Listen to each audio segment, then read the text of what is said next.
방영되었던 나의 아저씨라는 드라마가 있습니다. 드라마의 주인공 이지안이라는 인물은 불우한 가정에서 태어나서 깊은 아픔과 상처를 안고 성장합니다. 성인이 된 뒤에도 말을 할 수 없는 할머니를 모시고 가난과 고통 가운데 살아가게 되죠. 세상에 홀로 던져져서 그 누구의 따뜻한 돌봄과 사랑과 관심도 받지 못하는 불행한 캐릭터입니다. 이런 지안에게 한 줄기 햇빛과 같은 인물이 나타납니다. 박동훈이라는 인물인데요. 이 사람 역시 가족들과 배우자로 인한 상처 그리고 복잡한 마음을 안고 살아가고 있는 외로운 영혼입니다. 그렇기 때문일까요? 그에게는 유독 이 지안이라는 한 여인의 어둡고 측은한 그림자가 더 가슴 아프게 느껴집니다. 개인적으로 가장 인상 깊었던 장면은 이 드라마의 마지막 엔딩 장면인데요. 모든 갈등이 일단락된 후에 얼마간의 시간이 흐르죠. 어느 날 이 지안과 박동훈이 우연히 길에서 마주칩니다. 그리고 이 장면에서 이 두 사람이 나누는 대화가 각각 독백으로 처리가 되면서 깊은 여운을 남깁니다. 박동훈이 묻습니다. 지안, 평안함에 이를 얻는가?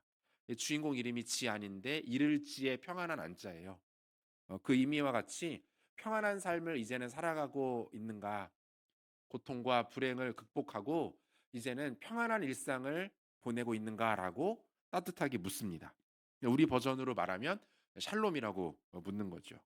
그러자 지안이 옅은 미소와 함께 대답합니다. 네라고 대답해요. 저는 이 드라마 쭉 보면서 이 관계에 대해서 참 많이 묵상했던 것 같아요. 관계. 외롭고 쓸쓸한 사람에게 내밀어진 손 하나가 그 사람의 어둡고 차가운 영혼과 마음을 만져줍니다. 늘 혼자였던 사람이 건강한 공동체를 만나고 그 공동체 안으로 들어오면서 그 인생이 변화되고 치유되고 따뜻함을 되찾는 과정을 이 드라마는 잘 소개하고 있습니다. 함께함의 능력이 있다라는 것이죠. 홀로 버려져 있으면 그가 느끼는 고통과 외로움은 증폭되지만 그가 누군가의 손을 잡고 건강한 공동체 안으로 들어오게 되면 그 서러움은 소망으로 바뀌고 그 차디참은 따뜻함으로 바뀌는 능력들이 일어나게 된다라는 거예요. 옆에서 함께 있어주는 동행의 힘, 곁에서 나를 둘러서주는 그 존재 자체로 능력이 있다라는 겁니다. 오늘 우리는 이 영적 지안, 영적인 평안함에 이르는 것에 대해서 한번 묵상해 보려고 합니다. 그 어느 때보다 복잡하고 또 불안한 날들을 살아가고 있는 우리에게 또 한 해를 이러한 모습 가운데 마무리하고 있는 우리에게 하나님이 허락하시는 진정한 평안은 과연 어떻게 우리 가운데 찾아오게 되는지 우리를 둘러싸고 있는 수많은 불안한 요소들 속에서도 마치 한 줄기 빛처럼 우리를 향해 비치는 하나님의 샬롬은 무엇인지 함께 묵상해 보도록 하겠습니다. 오늘 우리가 읽은 성경의 표제어를 보면 성전에 올라가는 노래에 이렇게 적혀져 있는 것을 확인하실 수가 있을 겁니다. 성전에 올라가는 노래, 히브리 말로 슈레이 하말로트라고 말합니다. 말 그대로 이스라엘 백성들이 성전에 있는 예루살렘으로 올라갈 때 공동체가 함께 불렀던 노래, 그것이 슈레이 하말롯이고 오늘 우리가 읽은 본문의 내용인 것이죠.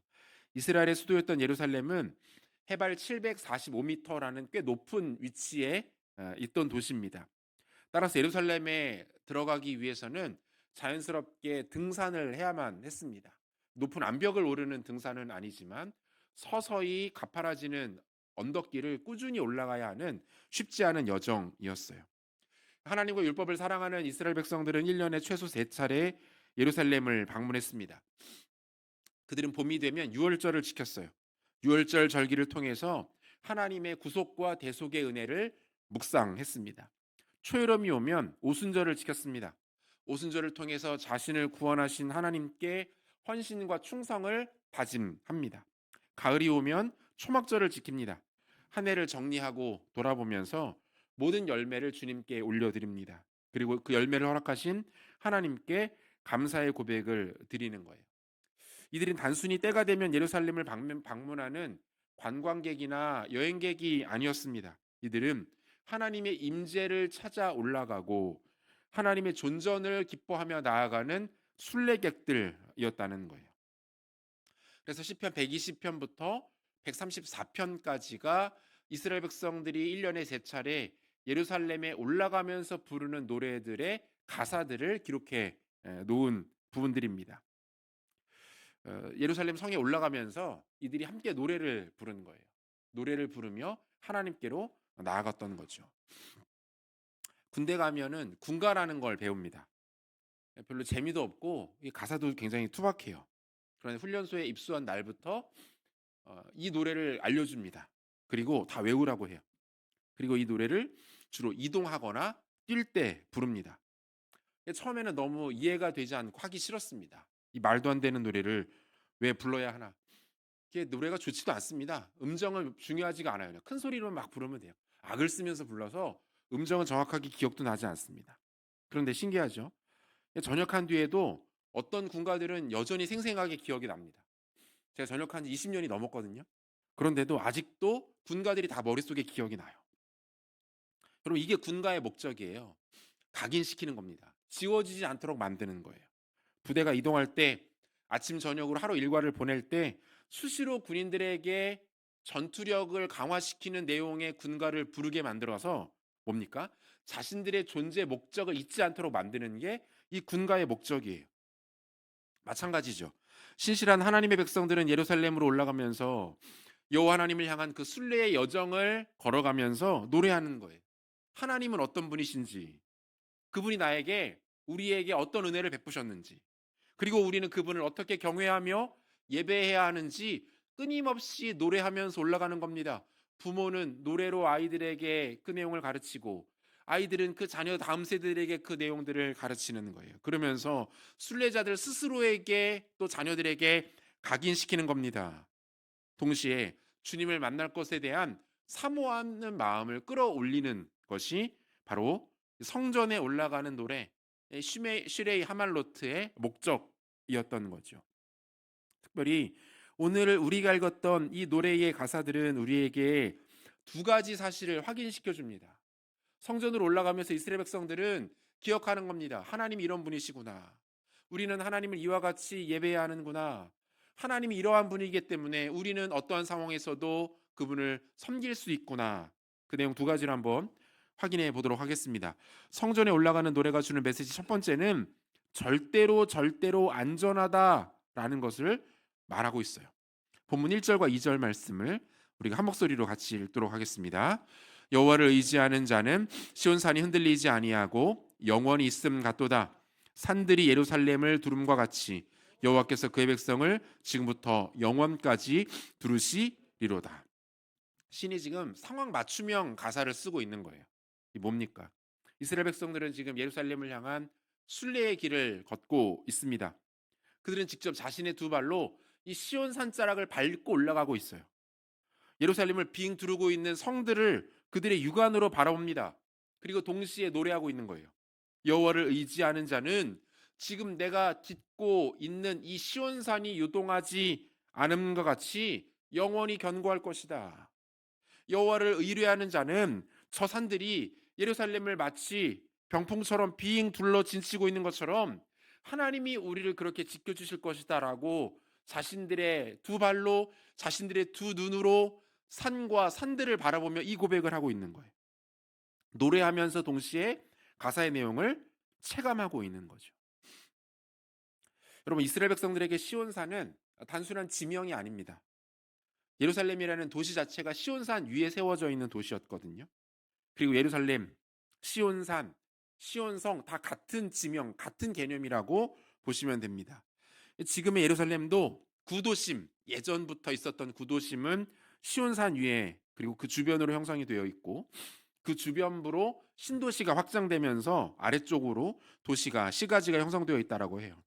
그런데 예루살렘이라는 이 공식 지명이 아니라 시인들의 굳이 시온선 또는 시온산이라고 사용할 때는 그 의미가 더 강조되는 겁니다. 어떤 의미예요? 하나님의 언약, 하나님의 약속, 하나님의 임재의 메시지가 강조되는 거예요. 같은 곳을 가리키지만 예루살렘이 단순한 도시 행정구역의 의미를 갖는다면 시온성 또는 시온산은 그 가운데 임한 하나님의 언약, 그것을 통하여서 약속하신 하나님의 임재가 강조되는 것이다라고 말하는 겁니다. 흔들리지 않는 하나님의 임재, 지워질 수 없는 하나님의 약속이라는 메시지가 강조되고 있는 거예요. 시인이 지금 이들이 어떻게 지금 노래하고 있습니까? 흔들리지 않는다. 그곳에 영원히 존재한다라고 노래하고 있는 것이죠. 실제로 예루살렘이라는 이 성읍이 위치했던 시온산은 난공불락의 요새였습니다. 다른 사람들은 몰라도 적어도 1년에 3차례 이 예루살렘으로 시온산으로 올라가는 순례자들은 이 노래가 매우 그들 가운데 생동감 있게 들려왔을 겁니다. 느껴졌을 거예요. 하나님이 이와 같이 우리를 지키고 돌보시는구나. 시온산이 이토록 견고하며 흔들리지 않는 것처럼, 예루살렘이 저 산자락으로부터 안전하게 보호받고 있는 것처럼 하나님이 우리를 지키시고 우리를 안전히 돌보고 계시는구나라는 것을 그들의 시각적 효과를 통해서, 그들의 체험을 통해서 정확하게 확신했다라는 겁니다. 여러분, 하나님께서 성을 지키시고 거처를 지키신다라는 것이 의미하는 것은 무엇입니까? 지금이야 이런 개념들이 많이 모호해졌지만 고대 사회에서 이 성이라는 개념은 생존권, 그리고 한 개인이 느끼는 안정감과 직결되는 장소였습니다. 이 성 밖의 삶이라는 것은 상상 이상으로 위험한 것이었죠. 외적들의 침입으로부터 그들을 보호해 줄 수가 없는 거예요. 약탈자들의 공간이었습니다. 들짐승들이 활개치던 곳이었어요. 각종 자연재해로부터 보호받기 어려운 공간이 이 성 밖의 공간이었어요. 그래서일까요? 인간들은 본능적으로 성, 망대, 망루와 같이 구조적 안전을 확보해 줄 수 있는 것들에 대한 본능적인 집착이나 추구들을 갖고 있는 거예요. 오죽하면 오늘날에도 사람들이 선호하는 아파트 이름에는 뭐가 들어갑니까? 대부분 캐슬, 팰리스, 타워 이런 거 좋아합니다. 성에 갇혀 사는 게 뭐 그렇게 좋다고. 뭘 그렇게 올라가려고 그런 거 이름 붙여놓고 그런 아파트들이 좋은 아파트라고 말해요. 인간의 본능인 거죠. 고대 사회로부터 인간은 자신의 능력을 동원해서 성을 쌓아 올렸습니다. 이 행동에는 3가지 동기가 작용하죠. 첫 번째는 생존, 두 번째 소속감, 그리고 과시. 성 안에 거하면서 자신의 생존을 보장받았고, 성 안에 거하면서 함께 있다는 소속감을 느꼈고, 성 안에 높은 곳에 거하면서 자신을 과시하는 이러한 안정감들을 느꼈다는 거예요. 이러한 우리의 실존 앞에서 오늘 이 순례자의 노래는 우리에게 무엇을 알려주고 있습니까? 안정감은 그런 식으로 만들어지는 것이 아니라고 말하고 있는 거예요. 성을 쌓고 망대를 울리고 그 가운데 거하면서 나는 괜찮다, 나는 함께하고 있다, 나는 대단하다, 거짓 안정감이라고 말하고 있는 거예요. 순례자의 노래가 우리에게 무엇을 보여줍니까? 절대적 안정감. 자신이 만들어내는 인위적 안정감이 아닙니다. 그 누구도 흔들 수 없는 영적 안정감을 말하고 있어요. 사랑하는 성도 여러분, 하나님 없이 살아가는 자들과 하나님의 백성들 사이에 나타나는 공통점은 무엇입니까? 그들도 우리도 성 안에 거하고 있다는 거예요. 성 안에 거한다. 반면에 차이점 뭡니까? 그들의 성은 스스로의 소유와 힘으로 쌓아 올리는 것입니다. 그들의 지식과 지혜로 쌓아 올리는 거예요. 그러나 하나님의 백성들이 거하는 성읍은 여호와 하나님 그분 자체이시라는 겁니다. 하나님이 곧 성읍이세요. 하나님이 바로 산성이십니다. 하나님께서 친히 당신을 의지하고 따르는 모든 백성들에게 성읍이 되어주시고 망대가 되어주시고 반석이 되어주신다라는 사실이에요. 시편 46편 1절 말씀인데요, 같이 읽겠습니다. 하나님은 우리의 피난처시요 힘이시니 환난 중에 만날 큰 도움이시라. 뭐라고 노래합니까? 시인은 크고 견고한 성이 우리의 피난처다 이렇게 말하지 않아요. 강성한 군대나 힘 있는 어떤 존재가 우리의 도움이다 이렇게 노래하지 않습니다. 여호와 하나님 그분이 곧 나의 피난처이시고 큰 도움이시다라고 선포합니다. 하나님이 나의 피난처이시고 나의 도움이라고 고백하고 있는 거예요. 하나님께서 이것에 대해 직접 우리에게 말씀해 주십니다. 스가랴 2장 4절과 5절 말씀인데요. 이것도 같이 읽죠. 이르되 너는 달려가서 그 소년에게 말하여 이르기를 예루살렘은 그 가운데 사람과 가축이 많으므로 성곽 없는 성읍이 될 것이라 하라. 여호와의 말씀에 내가 불로 둘러싼 성곽이 되며 그 가운데에서 영광이 되리라. 뭐라고 말씀합니까? 내가 곧 불로 둘러싼 성곽이 되며 그 가운데에서 영광이 되리라. 돌을 높게 쌓아 올린 그 성읍이 너희에게 필요 없다는 겁니다. 높게 세워 올린 막루가 너희들에게 필요 없다는 거예요. 눈에 보이지 않는 영원한 성곽이 너희를 두르고 있음을 기억하라. 나 여호와 하나님이 너희의 모든 성읍이 되어서 너희들을 지키고 돌보며 영원히 보존할 것을 믿으라라고 말씀하고 있는 거예요. 그러므로 사랑하는 성도 여러분, 하나님을 섬기는 저와 여러분들은 우리의 성과 요새를 우리 스스로의 힘으로 세울 필요가 없습니다. 그렇게 하지 않으셔도 됩니다. 나의 안전과 평안을 위해서 애쓰고 노력하며 안절부절하지 않으셔도 됩니다. 오직 살아계신 하나님 여호와께서 우리의 견고한 성읍과 요새가 되어주심을 잊지 마시기를 바랍니다. 순례자들은 그들의 땀과 거친 호흡을 통해서 시온산을 딛고 있어요. 아, 이 산이 이토록 견고하구나. 큰 지진이 있더라도 흔들리지 않을 거구나. 그들의 눈을 들어서 예루살렘 성을 감싸고 있는 견고한 산맥들을 바라봅니다. 아, 저 산들이 예루살렘을 품고 있듯이 우리 하나님께서 오늘도 우리를 품 안에 품어주시는구나. 하나님이 우리를 끝까지 안아주시고 우리의 산성과 성읍이 되어주시는구나. 그들은 이것을 생생하게 깨닫고 경험하고 보고 있는 것이죠. 사랑하는 성도 여러분, 하나님을 의지하고 신뢰하는 것을 무슨 일이 있어도 포기하지 마시기를 바랍니다.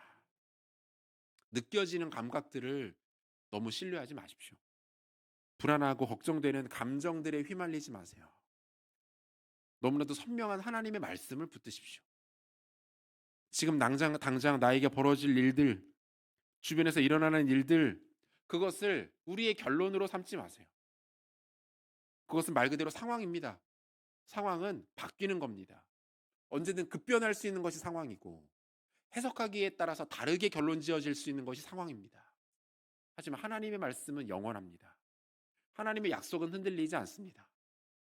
산들처럼, 시온산처럼, 예루살렘을 품고 있는 산맥들처럼 우리를 향한 하나님의 약속은 흔들림이 없고 그것은 신실하며 그것이 우리를 절대로 안전하게 지켜주는 줄로 믿으시기를 바랍니다. 말씀이 진리예요. 감정에 속지 마십시오. 상황 앞에 굴복하지도 마십시오. 변하지 아니하는 하나님의 말씀을 바라보시고 묵상하시고 그것을 믿으심으로 말미암아 하나님의 소유된 백성들의 절대로 안전하다라는 사실을 다시 한번 기억하며 선포하시는 지혜로운 성도님들 되시기를 소원합니다. 성전에 올라가는 노래가 우리에게 주는 두 번째 메시지는 하나님만이 기준이시라는 거예요. 우리가 불안감을 느끼는 가장 큰 이유 중 하나는 현재 우리가 느끼고 있는 고난과 어려움 때문만은 아닙니다. 사실 이것보다 더 우리를 힘들게 하는 것, 불안하게 만드는 것은 지금 누리고 있는 평안이 언젠가 깨어질지도 모른다라는 생각 때문이죠. 간혹 이러한 걱정하시는 분들 종종 만납니다. 지금 참 좋은데 이대로 더도 말고 덜도 말고 이대로면 좋겠는데 지금의 행복과 평안과 기쁨과 감사가 언제 사라져 버릴지, 언제 어떻게 떠날지 그게 염려가 된다. 의외로 이렇게 고백하시는 분들 우리 주변에 적지 않습니다. 기원전 4세기경 시칠리아의 사라쿠사 왕국에 디오니시오스라는 왕이 있었습니다. 그의 궁전은 몹시 아름다웠고 그 안에는 온갖 진귀한 보물들이 가득했다고 해요. 디오니시오스의 신하 중 한 사람이었던 다모클레스는 이 왕이 소유한 모든 그 부귀 영화와 권력을 늘 부러워하고 있었습니다. 하루는 스스로 이렇게 말하는 것을 왕이 들었어요. 아, 왕은 얼마나 좋을까? 얼마나 행복할까? 저 많은 것을 다 소유하고 있으니 단 하루만이라도 왕의 삶을 살아볼 수만 있다면 얼마나 좋겠는가? 이 말을 들은 왕은 그를 불러서 그의 소원을 들어주기로 합니다. 딱 24시간 동안 자신이 누리는 삶을 그에게 허락해 주는 것이죠. 왕의 보좌에 앉아서 하루 동안 마음껏 왕의 삶을 살아볼 것을 허락해 줍니다. 이 다모클레스는 크게 기뻐하면서 왕의 자리에 앉아서 왕의 모든 것들을 누리고 있었어요. 그렇게 푹신한 의자와 방석에 기대어 있던 그가 우연히 천장을 바라보게 되었는데 순간 그의 얼굴이 잿빛으로 변하더니 몸을 사시나무 떨듯 떨기 시작합니다. 그의 모습을 보고 왕이 묻습니다. 무슨 일 때문에 그러느냐?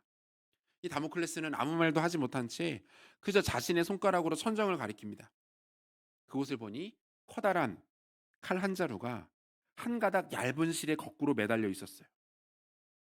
왕은 대수롭지 않은 듯 이렇게 말했습니다. 그 칼에 뭘 그렇게 놀라느냐?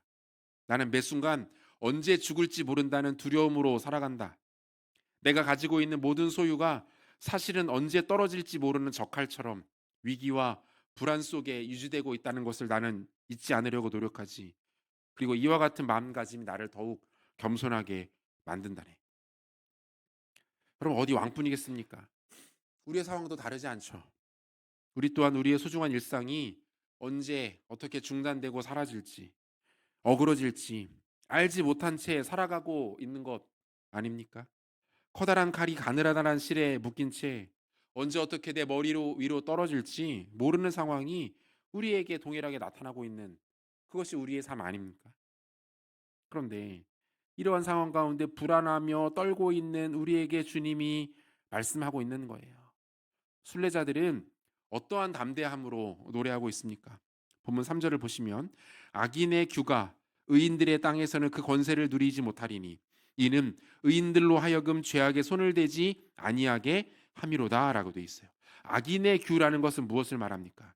히브리어로 이 규라는 말이 쉐베트라고 하는데 막대기, 지팡이 이런 뜻이에요. 그리고 특별히 왕이 손에 들고 있는 홀, 왕의 상징됨, 왕의 권력과 지시를 가리키는 막대기를 말합니다. 권세와 통치의 상징이에요. 여기서 이거 누리다라는 동사도 누하으라는 단어인데 여기서는 군사적으로 정복하여 다스리다 뭐 이런 뜻을 가지고 있습니다. 그러니까 이런 단어들의 의미를 살려서 3절을 직역해 보면 이런 의미가 되는 거예요. 잘 들어보세요. 악인들의 힘과 영향력이 의인들의 땅을 정복하거나 다스릴 수 없다. 악인들이 아무리 강성해 보이고 힘 있어 보이고 대단해 보이지만 그들이 의인들의 삶과 일상을 조금 더 침범할 수 없다라고 말씀하고 있는 거예요. 악인들의 영향력이 의인들에게 해를 입힐 수 없다. 이렇게 노래하고 있는 거예요. 그리고 그 이유에 대해서 어떻게 그것이 가능한지에 대해서 4절과 5절에서 말하죠. 4절 5절 같이 읽겠습니다. 여호와여 선한 자들과 마음이 정직한 자들에게 선대하소서. 자기의 굽은 길로 치우치는 자들은 여호와께서 죄를 범하는 자들과 함께 다니게 하시리로다. 이스라엘에게는 평안이 있을지어다. 이 두 문장에서 중요한 것은 내용도 중요한데 문장의 주어예요. 문장의 주어. 4절의 시작 여호와여 여호와 하나님 부르죠. 다음 문장 여호와께서 여호와 하나님을 주어로 모두 이 문장이 삼고 있습니다. 무엇을 말합니까? 악인이 하나님의 백성들의 삶과 그 삶의 터전에 함부로 영향력을 행사할 수 없도록 하시겠다는 거예요. 악인들이 아무리 강력한 권세를 가지고 그 권세를 휘두른다 할지라도 그 권세로 인해서 수많은 사람들이 고통당하며 삶이 절망과 나락으로 떨어진다 할지라도 의인들의 삶, 하나님을 신뢰하고 하나님을 섬기는 백성들의 삶에는 눈꼽만큼도 영향을 줄 수 없을 것이다. 왜냐하면 여호와께서 그 악인들의 모든 계획을 무너뜨리실 것이기 때문이다. 이렇게 고백하고 있는. 지금도 악한 세력들은 성도들의 삶을 깨뜨리고 무너뜨리기 위해서 안간힘을 씁니다. 우리는 그것을 두려워하죠. 하나님 없이 살아가는 사람들은 겉으로는 잘 사는 것처럼 보일지 모르나 잠깐 부를 누리고 승승장구하며 평안을 누리는 것처럼 보일지 모르나 결국 악인들이 휘두르는 그 규 앞에 다 무너지게 될 겁니다. 그런데 우리는 그것을 걱정할 필요가 없다는 거예요. 우리의 삶을 그것으로부터 지키기 위해서 애쓰고 노력하며 전전긍긍할 필요가 없다라고 말씀하고 있는 거예요. 왜 그렇습니까? 하나님이 우리의 유일한 기준이시기 때문입니다. 이게 무슨 말이에요? 우리의 감정과 상황, 지금 닥치고 있는 문제들이 우리의 결론, 우리의 궁극적인 끝이 아니라는 것을 말합니다. 그럼 고난을 당하면 그 인생이 실패한 인생입니까? 우리가 아까도 찬양했지만 욥처럼 고난당하는 그 인생 가운데 그 인생이 헛된 인생이고 삼류 변두리 인생으로 끝나고 마는 것입니까? 그렇지 않죠. 그의 결국이 어떻게 됩니까? 그의 나중, 그의 인생의 결론이 어떻게 내려집니까? 요셉은 어떻습니까? 다윗은 어떤가요? 눈물의 선지자였던 예레미야 어떻습니까? 심지어 예수님 어떠셨습니까? 악의 세력은 잠시 잠깐입니다. 그들의 영향력과 힘이 하나님의 백성들을 압도하거나 무너뜨릴 수 없습니다. 그런 일은 일어나지 않아요. 왜 그렇습니까? 우리가 강해서 그런가요? 우리가 지혜로워서 그렇습니까? 아니요. 하나님이 그것을 허락하시지 않는 거예요. 하나님이 그것을 허락하시지 않는 거예요. 여러분, 이것이 하나님의 기준입니다. 우리에 대한 평가, 우리의 현 상황과 실존, 이 모든 것의 기준은 하나님이십니다. 그분의 기준에 맞춰 살아가면 됩니다. 그분이 우리에게 갖고 계신 계획과 뜻을 바라보면 됩니다. 그게 진리입니다. 그게 사실이에요. 그것이 여러분들의 인생의 결론이 될 줄로 믿습니다. 이스라엘의 역사는 그야말로 엉망진창 그 자체였죠. 그들은 어제 하나님을 찬양하다가도 오늘이 되면 하나님을 욕하고 원망했습니다. 어제까지는 하나님 없이는 못 살 것처럼 굴다가도 오늘이 되면 하나님 아닌 다른 신에게 엎드려 구했습니다. 어제는 겸손과 충성으로 반응하다가도 오늘이 되면 교만과 악행, 폐역과 음란의 구덩이로 뛰어들었습니다. 이것이 이스라엘 백성들의 역사였고 그들의 실제 현실이었어요. 그리고 우리의 모습도 이와 다르지 않습니다. 그런데 여러분, 이 상황에서도 이스라엘은 늘 하나님의 백성이었어요. 그들의 상황과 그들의 마음, 그들의 감정이 아무리 요동치고 아무리 급변하더라도 하나님이 그들을 버리신 적이 없습니다. 하나님이 그들을 놓으신 적이 없는 거예요. 하나님이 그들을 외면하신 적이 없어요. 우리의 상황이나 감정, 환경에 관계없이 하나님은 우리를 늘 산들이 예루살렘을 두름과 같이 막아주셨고 품어주셨습니다. 시온산의 견고함처럼 우리와 함께해 주셨습니다. 이것이 어떻게 가능했습니까? 기준이 우리에게 있지 않기 때문에 그래요. 기준은 하나님께 있기 때문에 그렇습니다. 우리의 감정이 기준이 아니에요. 우리가 죄를 범했다고 해서 그것이 기준이 되지 않습니다. 하나님이 기준이. 이것을 성경신학자 유진 피터슨이라는 사람이 이렇게 정리해요. 나의 안전은 하나님이 어떤 분이신지에 달려있지 내가 어떻게 느끼느냐에 달려있지 않다. 제자됨은 내가 하나님에 대해 알고 있는 바에 준해 살아가는 것이지 하나님이 나 자신, 이웃에 대해 그때그때 느끼는 바에 준해 살아가는 것이 아니다. 여호와를 의뢰하는 자는 시온산이 요동치 아니하고 영원히 있음 같도다. 믿을 만하고 변하지 않고 안전하고 확실한 하나님 백성의 실존적 이미지는 심리학이 아닌 지질학에 속한다. 여러분, 이게 무슨 말이냐면 이 유진 피터슨이라는 사람이 시편 125편을 연구하다가 이걸 발견한 거예요. 아, 성도의 실존이 심리학, 다시 말하면 우리가 느끼는 바, 우리가 다른 사람과 세상과 관계를 맺은 가운데 생겨나는 우리의 감정에 달려있지 않구나. 이것은 지질학의 문제구나. 마치 순례자들이 시온산을 올라가면서 딛는 그 땅바닥의 묵직함 같이, 예루살렘을 두르고 있는 산성들의 견고함 같이, 그것이 무슨 일이 있어도 쉽게 요동하지 않음과 같이 성도의 존재는 심리학이 아니라 지질학과 관련된 문제구나, 이 말을 하고 있는 거예요. 우리의 감정이나 상황이나 느낌을 따지라는 말이 아닙니다. 땅이 견고한가 그렇지 않은가를 확인하는 것이 더 맞다는 거예요. 기준이. 우리가 하나님 앞에 실수라고 무너져도, 우리 상황이 너무 안 좋게 흘러가는 것처럼 보여도, 내가 손대는 것마다 다 안 되는 것 같고 막히는 것처럼 느껴져도 그것이 기준이 될 수 없다는 거예요. 하나님이 기준이시고 그분이 신실하시기에 그분을 의지하는 것이 진리이고 지혜라고 말씀하고 있는 거예요. 하나님은 이 일에 실패하지 않으실 겁니다. 그분의 완벽한 지혜와 능력은 당신이 스스로 세운 기준을 절대로 어리석은 것으로, 허튼 것으로 결론짓게 하지 않으실 것입니다. 그 약속의 증거가 뭡니까? 로마서 8장 31절과 32절을 보면 그런즉 이 일에 대하여 우리가 무슨 말하리요? 만일 하나님이 우리를 위하시면 누가 우리를 대적하리요? 자기 아들을 아끼지 아니하시고 우리 모든 사람을 위하여 내주신 이가 어찌 그 아들과 함께 모든 것을 우리에게 주시지 아니하겠느냐. 하나님께서 구약을 통해서 수많이 말씀하십니다. 내가 너희의 산성이고 성읍이고 방패고 견고한 요새고 모든 것 되어주마. 그것도 부족하셨는지 하나님이 하나밖에 없는 자신의 독생하신 아들 예수 그리스도를 이 땅에 보내시면서 말씀하십니다. 이것이 기준이다. 너희들의 실패, 너희들의 연약함, 너희들의 상함, 너희들의 죄, 불순종이 기준이 아니다.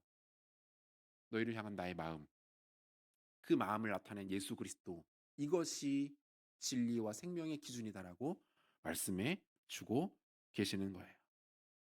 사랑하는 성도 여러분, 한 해를 마무리하면서 수많은 생각과 다양한 감정들이 우리 안에 뒤섞여 있을 줄 압니다. 세상은 점점 불안해져만 가는 것 같고, 우리가 계획하고 애쓰는 것은 좀처럼 우리 눈앞에 결과물로 가시적으로 드러나지 않는 것처럼 보입니다. 그럼 낙심하지 마십시오. 절망하지도 마시고 불안해하지도 마십시오. 하나님을 믿으시고 그분의 말씀을 의지하십시오. 그분이 기준이시기 때문입니다. 말씀 맺겠습니다. 평안은 오직 하나님께 나아갈 때만 얻을 수 있는 거예요. 그분이 나의 주이시고 나의 하나님이심을 믿고 고백할 때, 우리가 그분의 백성이고 그분의 소유이며 자녀임을 확인할 때 우리는 진정으로 평안을 누릴 수 있습니다. 염려와 근심이 불신의 증거이듯 여러분, 두려움도 교만이에요. 한 해를 마무리하고 새로운 한 해를 맞이하는 참 의미 있는 시점에서 오늘의 말씀을 여러분 뇌리 속에 심으십시오.